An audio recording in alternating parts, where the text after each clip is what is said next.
Power ain't what it seems. Learn the gritty rules to rule or get played in this no BS guide to politics and control. The throne looks dope, right? Wrong. You think sitting there means you run the show, but it's a trap that owns you. Power ain't freedom, it's a cage. A king, president, or any top dog doesn't rule solo. They're stuck in a system, every move controlled by the crew around them. Want to change the world? Tough luck. The throne doesn't let you do whatever you want. It forces you to play by the rules of the power keys, folks you need to survive.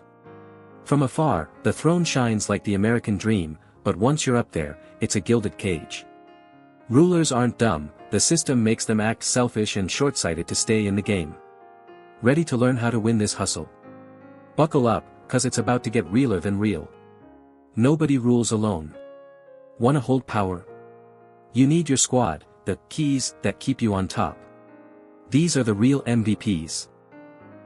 Generals running armies, officials collecting taxes, or enforcers laying down the law. Without them, you're just a dreamer with plans in your head. In a dictatorship, you only need a few keys, a dozen generals, some regional bosses, win them over, and you're golden. Piss them off. They'll boot you out. Democracies are messier, needing more keys, from senators to donors. Wherever you're at, the rule's the same, find your keys, keep them loyal. They ain't your friends, they're tools. You don't buy loyalty forever, you rent it. Wanna change the world? Cool, but first, build a killer lineup. No keys, you're nothing. Cash is the blood of power. Wanna rule? You gotta control the treasure, resources, money, everything that keeps the system running. No treasure, you're just talk. But here's the catch, treasure makes you a target. Every rival wants to snatch it to buy their own keys loyalty. Your real job? Collect and distribute cash right. Keep your keys happy without crashing the whole system. In a dictatorship, you toss money to a few loyal generals. Democracies are trickier, splitting it among more folks, from senators to donors. But watch out, treasure's limited. Every buck spent on the people, roads, schools, is a buck not buying loyalty. Rivals will pounce, promising your keys more. Power's a balancing act, and treasure's the biggest chip on the table. Being a dictator is a dirty hustle. You keep a tight crew of keys, generals, officials, and throw cash to buy their loyalty. The people? They don't matter. Every buck spent on roads, hospitals, or schools is a buck not securing your keys. That's the brutal math. Help the masses, you weaken, keep cash for keys, you stay strong. Smart dictators get this, so they ditch the people, focusing only on keeping their squad loyal. But here's the cost, doing good makes you vulnerable. Rivals will promise your keys more cash, and if they waver, you're done.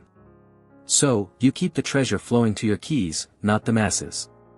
That's why dictatorships often leave folks starving while keys live like kings. Power's a cold game, and dictators play to win, not to be heroes. Don't think democracies are pure.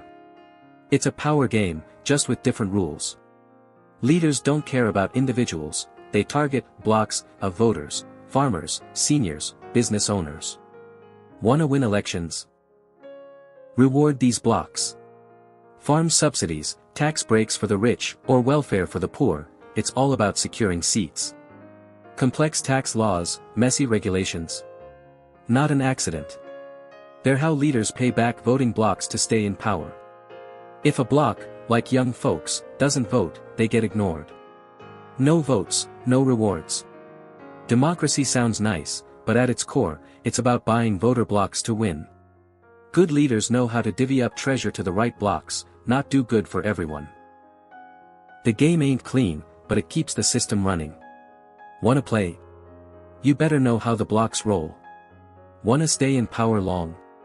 Shrink your squad. Rule 3, keep your keys as few as possible. More keys, more problems, they bicker, demand, weaken you. Smart dictators cut out anyone who's not essential, even loyal allies.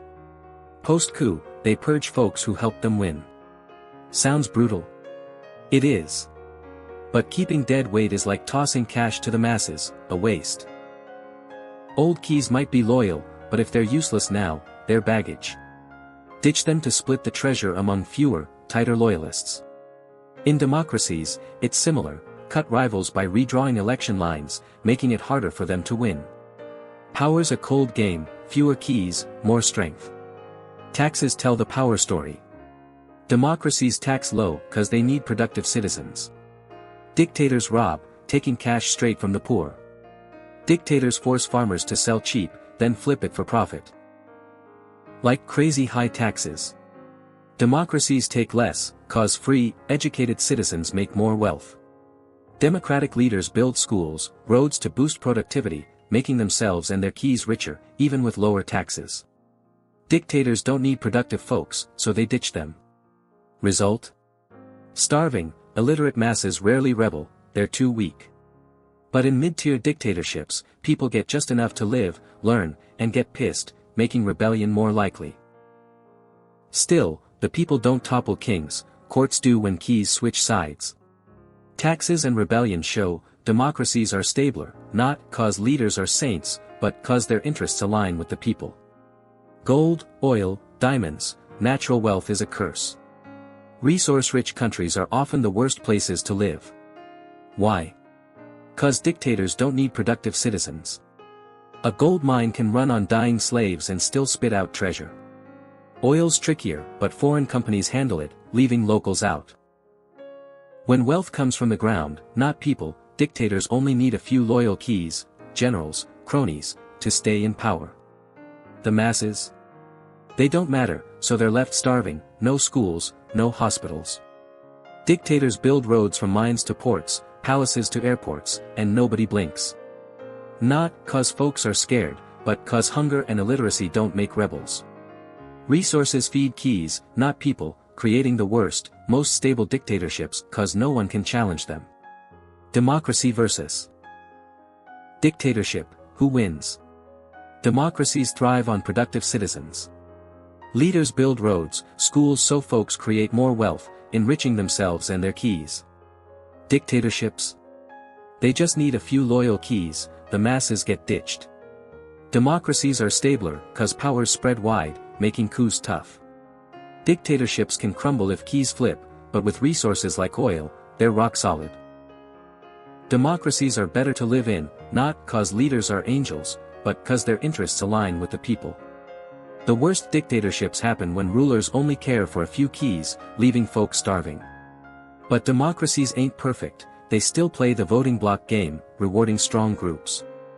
Both systems revolve around keys and treasure, just with different rules. Democracy gives folks a shot, but it's still a power hustle. Rule 0, no power, you're nothing.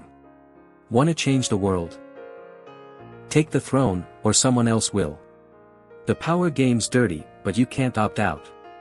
From kings to presidents, CEOs to team leads, everyone plays by these rules. You might hate it, wanna do good, but without power, your ideas are just smoke. Step up, or a worse player takes your spot. Not everyone becomes a monster, maybe you'll be different, using power for real change. But don't kid yourself, power demands sacrifice, trade-offs, and hardball. You ready? The throne's waiting, but it ain't for the weak. Choose, rule, or get played.